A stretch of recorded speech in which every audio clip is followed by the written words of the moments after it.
Ողջույն հայրենակիցներ, այսօր 9 փետրվարի 2026 թվական, ժամը 21, ցանկություն նորից ձեզ հետ քննարկել, թե ինչ է կատարվում հայրենիքում, առաջացավ այն բանից հետո, երբ այս վերջին օրերը դիտեցի, թե ինչ է կատարվում Հայաստանում, զայրույթս շատ մեծ է, ուղղակի անհասկանալի ողբերգություն է կատարվում Հայաստանում։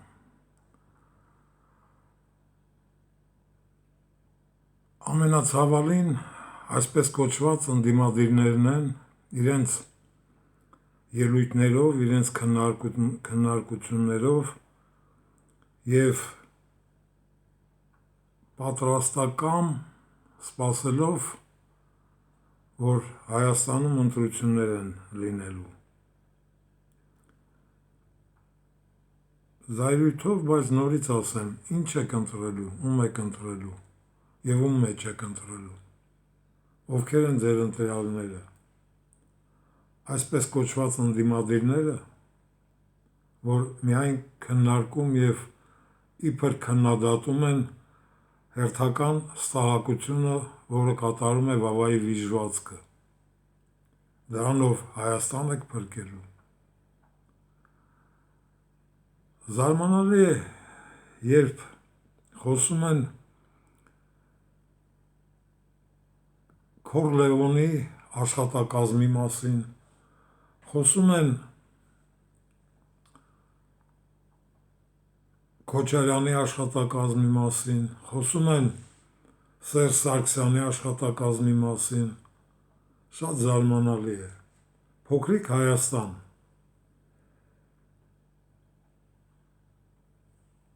քանդված արդյունաբերություն, ոչնչացրած Լևոն Տեր-Պետրոսյանի ձեռքով, աղքատիկ մի երկիր, և պատկերացնում եք այդ աղքատիկ երկրի այսպես կոչված ղեկավարները աշխատակազմ են պահում։ Ուրուգվայի պրեզիդենտը իր աշխատաժամանակը վերջացնելուց հետո ընդամենը մի հնամաշ մեքենա ուներ, ապրում էր իր թոշակով և նա իրեն թույլ չէր տա, այդպիսի լկտիություն չէր ցանկանա ցուցաբերել, որպեսզի նա աշխատակազմ ունենար։ Հարևան Պարսկաստանը, որ տասնյակներ անգամ հզոր պետություն է, նրա նախագահը, պրեզիդենտը իր աշխատաժամանակը ավարտելուց հետո համալսարանում դասախոս էր և համալսարան էր գնում քաղաքային տրանսպորտով։ Իսկ ողորմելի դարձրած Լևոն Տեր-Պետրոսյանի ձեռքով փոքրիկ Հայաստանի 3 ղեկավարները աշխատակազմ են պահում։ Ինչի մասին են խոսում, ինչ են քննարկում։ Ամոթը կորցրած Քոչարյանը դասեր է տալիս, թե ինչպես պետք է Տրամպի ուղին անվանվի և գործարկվի, ինչպիսի փոփոխություններով, ինչի մասին եք խոսում, դու քեզանից ինչ ես ներկայացնում,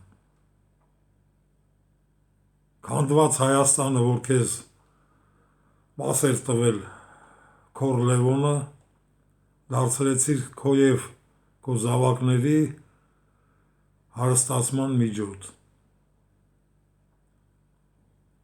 Նույնը նաև Սերժիկը փղի ականջներով։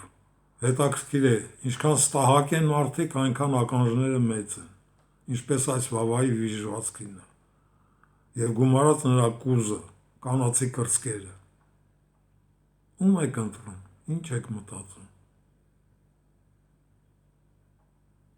Քննարկում եք, թե Հայաստանի որ մասն է նվեր տվել ազերիներին, որոնք ընդամենը 100 տարվա, դեռ ոչ 100 տարվա, 36 թվականի ՍՍՀ-ի նոր կոնստիտուցիայով անվանվեցին ադրբեջանցիներ։ Եվ այդ ինքնակոչ ստահակները անողնաշար ազգի դավաճան թշնամի Վավայի վիժվածքի միջոցով մեր ամենասրբագույն հողակտորը վերցրեց և շատ տհասներ, ինչպիսիք օրինակ Անժելա Թովմասյան անգրագետը, որ մի նախադասություն, ընդամենը մեկ նախադասություն չի կարող կազմել, ասում է վաճառեց, նորից կրկնեմ, Կինտո Ալիևը, այդ ստահակը, այս ողորմելի ոտի տակի ջնջոցին գումար էր տալու, ինչի մասին եք խոսում։ Կերազեիք, որ այնպիսի ղեկավար ունենայիք, թեկուզ թշնամի, բայց ունենար այնպիսի մի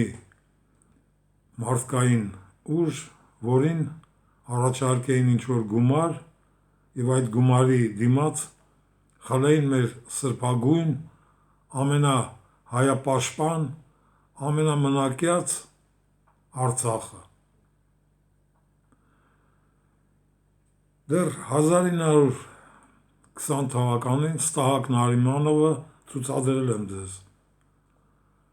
հայտարարեց այսպես կոչված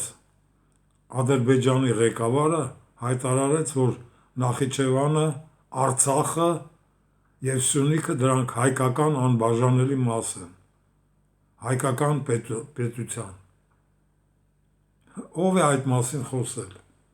Հուշել եմ 2 անգամ, չեմ ցանկանում 3-րդ անգամ նորից ցուցադրել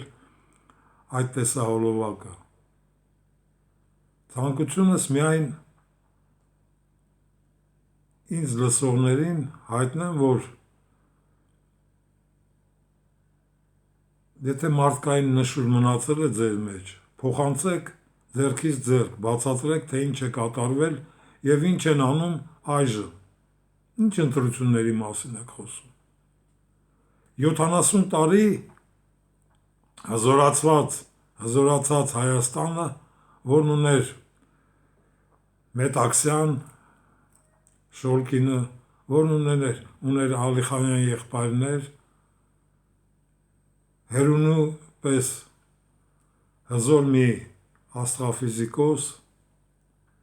Վիկտոր Համբարձումյան, ժամեր կտևի, եթե խոսեմ մեր մեծերի մասին։ Ինչ արեցին, ինչից օգտվեցին։ Մի հզոր գիտական պոտենցիալ, ինչպիսին էր Ալիխանյան եղբայրների ստեղծած ատոմային արագացուցիչը դեռ 1964 թվականին։ Դուք հասկանում եք, ձեր մթագնաց ուղեղը հասկանում եք, դա ինչ է նշանակում։ Պաշտպանելու փոխարեն, պահպանելու և զարգացնելու, հզորացնելու փոխարեն Քորլևոն, այդ վարժապետների ղեկավարը, տհաս վարժապետների, Տեր-Թոթիկի վարժարանի վարժապետների խմբավորությունը, որին ընտրեց մեր միամիտ ազգը։ Վազգեն Մանուկյանով, Վազգեն Սարգսյանով, քանիսս բացատրել եմ, թե նա ինչպիսի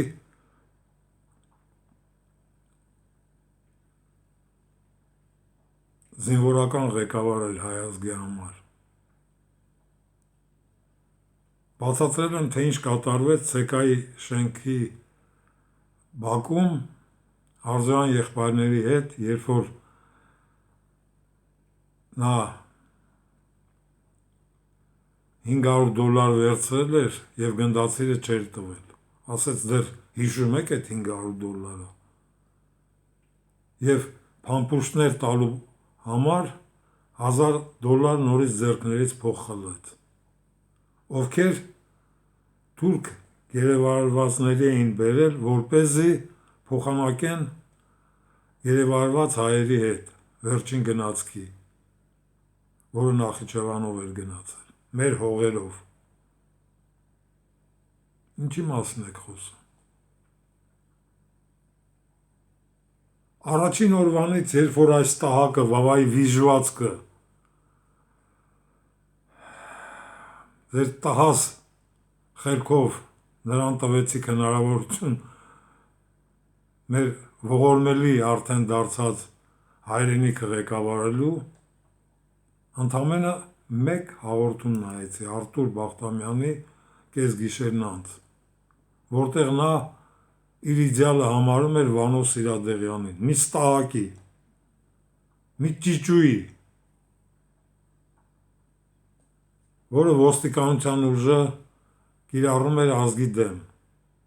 սպանում, վերացնում էր ազգասեր, հայրենասեր հայերին։ Եվ քծնող Փալաս Համլետ Ղուշյանը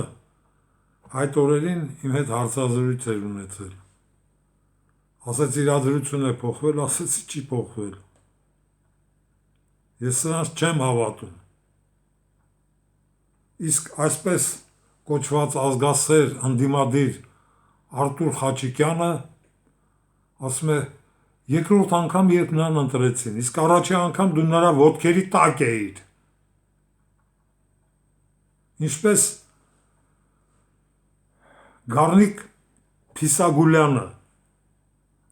ես առաջարկություններ էի արել, ինքը իր բերանով ասեց, քծնում էր, որ նորից պաշտոն ստանա։ Հարութ Պայրիկյանի մասին ընդհանրապես չեմ ցանկանում խոսել, բայց պետք է ասեմ, վազելով գնացել էր սարերում էր դիմավորում վավայի վիժվածքին, ում մասին խոսեմ, թե այսպես կոչված պատգամավորներ, երկու Աննաներ, անգլերեն է սովորել, անգլերեն ելույթ է ունենում, ում համար ես ելույթ ունենում, ինչ ես ցուցադրում, ում ես գովազդում, մյուս Աննան, ինչի մասին խոսեմ, ինչ ընտրությունների եք գնում, եթե ստահակին չեք կարողանում սատկացնել, բացատրել եմ, նրանց ոչ ոք գումար չի տվել, նրանք ընդամենը այս ողորմելի հասարակության հաշվին են ապրում, թոշակառուների թոշակ չի բարձրացնում, հիմար չի բարձրացնի, բա ոստիկանների այդ խաժամուժին ինչով կերակրի, որ ձեզ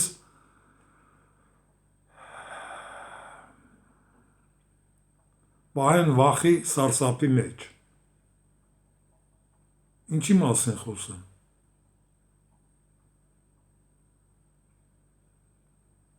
շփման գիծը, կապանի, ինչ շփման գիծ, օդանավակայանը իրենք են հսկում, որը չի գործում, իսկ ես հիշում եմ, փոքր երեխա էի, ոչ միայն կապանում կար, Սիսիանում, Սիսիանից քանի անգամ օդանավով եկել եմ Հայաստան, Երևան, ամեն մի մարզային կենտրոնում օդանավակայան կար, ինչի մասին եմ խոսում, ինչ բացատրեմ ձեզ, նույնիսկ մարդիկ, ինձ շատ մոտիկ մարդ, չգիտեր, որ 300,000 ազերի պետք է գա Հայաստան վերադառնա, չգիտեն, մարդիկ ուղղակի չգիտեն, Իսկ չիմանալը դա նույնպես մեղք է, դա նույնպես հանցագործություն է, երբ որ ազգի բախտն է որոշում, չիմացությունը դա նույնպես մեղք է, և ում եք տվել պետության ղեկավարման ղեկը, Վավայի Վիժվացքին, իր էռատո ամջղլարին, դուսնգած, այդ բառը պետք է օգտագործեմ, քացի հետ միասին, եթե արժանապատվություն ունեք,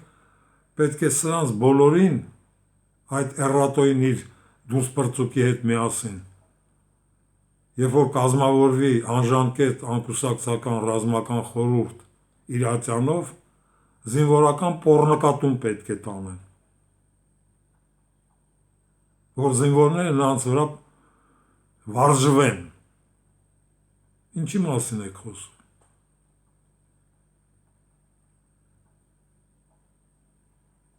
ձեր հարկերի միջոցով չեք տեսնում, այդ պոռնիկներին վերցրած ամբողջ աշխարհը ոտքի տակ է տվել, տհասը, վարժապետ էլ չի կարելի ասել, Վավայի Վիժվացքը, վարժապետների շառավղով եկող ստահակը, ազգի թշնամին, ինչի մասին եք խոսում, ում եք ընտրում, քննարկում են, թե Տրամպի ուղին ինչպես պետք է անցնի, ոչ մեկի ուղեղը չի աշխատում, որ բացատրի ինչ Տրամպի ուղի, դա այսպես կոչված նորածին փախստականների և քոչվոր ցեղերի ներկայացուցիչները ընդունել են դեռ 1920 թվականին, որ Արցախը, Նախիջևանը և Սյունիքը դրանք Հայաստանի անբաժանելի մասն են ներկայացնում, հազարավոր տարիներ դրանք մեր հայկական հողերն են եղել, ինչի մասին խոսեմ, 97% նորից կրկնեմ այդ հասկացողությունը, որ ստամոքսի արգազմ տենչող մի բալաստային մասսա է, որ նորից կրկնեմ, 1,5 միլիոն անմեղ զոհ ենք ունեցել, 1,5 միլիոն եթե հիմա մեղավոր զոհերին ատյանը մահապատժի ենթարկի և վերացնի, այդ ժամանակ միգուցե այն մնացած հայության մեջ արյունը մաքրվի և պետականությունը մնա կայուն, ծիծաղելի է, ողբերգություն է, հայ զինվորը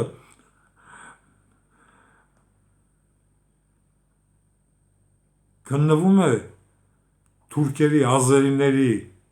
զինվորների մոտ, նոր անցնում են ուղեկալի, ինչի մասին եք խոսում, դուք հասկանում եք սա ինչ ողբերգություն է,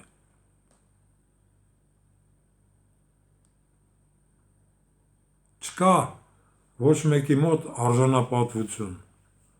մի քանի անգամ շփվել եմ այժմյան հայաստանցիների հետ,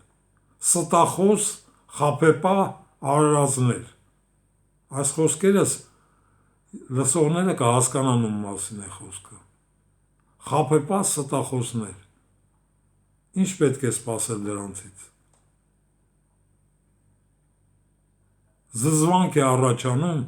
երբ որ այժմյան Հայաստանի մասին ինչ-որ բան եմ լսում,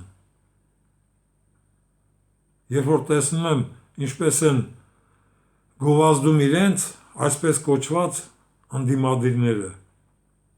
հետ չեմ խոսում դոդոշ գործ մի հատ պրոֆեսոր կա, անունը չեմ ցանկանում տալ, կամ Տիկին Խզմալյանը, մյուս այսպես կոչված Վավայի Վիժվացքի ստահակների մասին, եկեղեցուն է դարձրել խաղաքարտ, Միակ պետական ինստիտուտն է, որ թեկուզ մենք պետականությունը կորցրել ենք, բայց դա միշտ եղել է, սակայն եղել են այնպիսի կաթողիկոսներ, որոնք նույնպես հարկահավաք են եղել, բայց ունեցել ենք նաև Ներսես աշտարակեցի։ Ունեցել ենք և այդպիսի կաթողիկոսները Խրիմյան հայրիկ ենք ունեցել։ Ինչի մասին խոսեմ։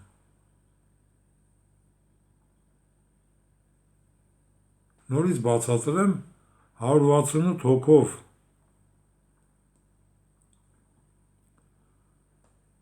Նժդեհը փրկեց Սյունիքը։ 168 հոգով նա Գորիսից զզվելով ուղղակի այդ կուսակցական քննարկումներից վերցրեց իր ջոկատը և գնաց փրկեց Սյունիքը։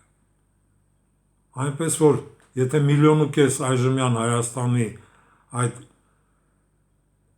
ստամոքսի արգազմ տենչող մասսան, բիոմասսան վերացնեն,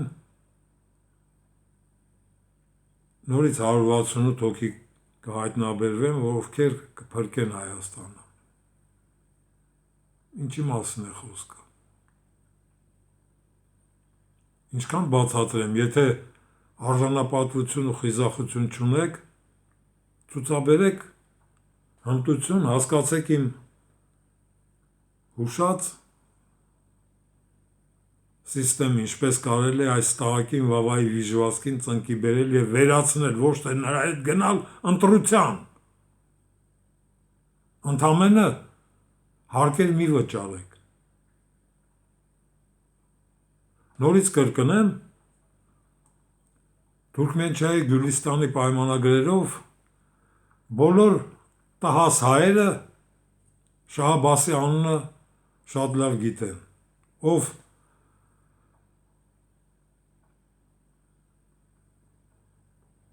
մեր ազգության մեծագույն մասը քշեց Պարսկաստանի խորքերը, սակայն այդ Պարսկաստան քշված հայերին ետ բերողների անունները ոչ ոք չի հիշի հիմա, Նիկոլայ առաջինի, Ալեքսանդր առաջինի, որ 5 տարով նորից բացատրեմ ձեզ, հարկերից ազատել էր 14,500 ընտանիք Պարսկաստանից ստիպել էր և վերադարձրել էր հայրենիք։ Գումարած 25 ռուբլի գումար էր տվել, որով կարելի էր տուն գնել այն ժամանակ, կամ 8 հատ կով։ Դուք հասկանում եք ինչպես են փրկել այժմյան Հայաստանի տարածքում բնակվող այս ողորմելի մասսային, ովքեր ստամոքսի արգազմ տենչալով հայրենիք, սրբություն, ընտանիք, կին, երեխա մոռացել են, մեր ու մանուկ մոռացել են։ Ցավալի է։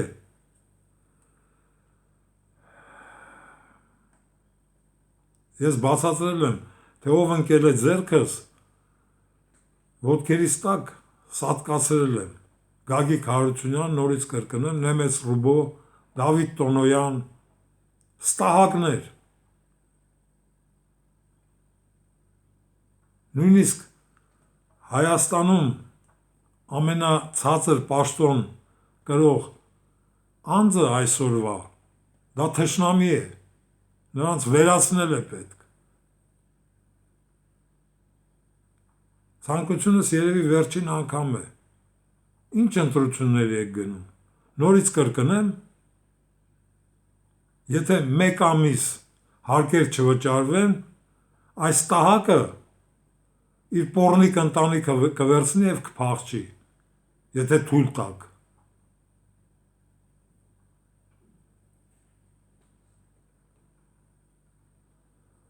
Նույնիսկ այդ չեք հասկանում, որ եթե հարկեր չվճարեք, ձեր գումարը կմնա ձեզ մոտ։ Նույնիսկ դրան ընդունակ չեք։ Ինչի մասին է խոսքը։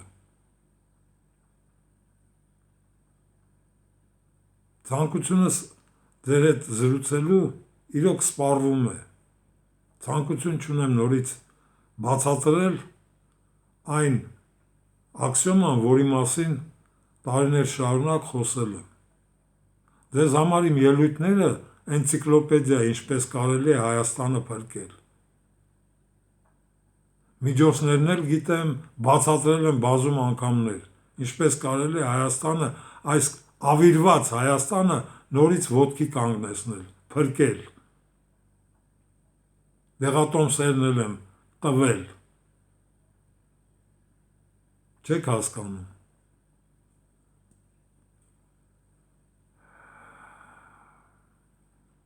Ուրիշ